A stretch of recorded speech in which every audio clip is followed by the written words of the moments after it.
ज्यांचा इन्कम मुळात कमी आहे त्यांनी पहिली गोष्ट केली पाहिजे म्हणजे ॲक्सिडेंट इन्शुरन्स घेतला पाहिजे. ॲक्सिडेंट इन्शुरन्स हा भारतात सगळ्यात स्वस्त प्रॉडक्ट आहे. अत्यंत स्वस्तात हा इन्शुरन्स तुम्हाला मिळू शकतो. आपण स्वतःहून जाऊन ॲक्सिडेंट इन्शुरन्स केलेला चांगला. ज्या लोकांना अगदीच हेल्थ इन्शुरन्स परवडतच नाहीये त्यांनी ॲक्सिडेंट इन्शुरन्समध्ये ॲक्सिडेंटल हॉस्पिटलायझेशनचं कव्हर हे घेतलंच पाहिजे. म्हणजे अपघातामुळे जर आपण हॉस्पिटलमध्ये पोहोचलो तर त्याचं वेगळं कव्हर मिळतं.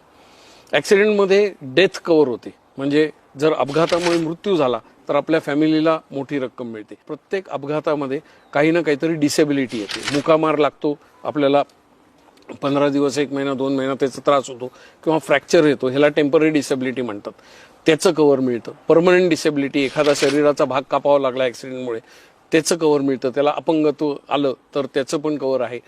आपल्या डेथमुळे किंवा डिसेबिलिटीमुळे जर मुलं लहान असतील त्यांच्या शिक्षणावर परिणाम झाला तर एज्युकेशनचं कव्हर आहे.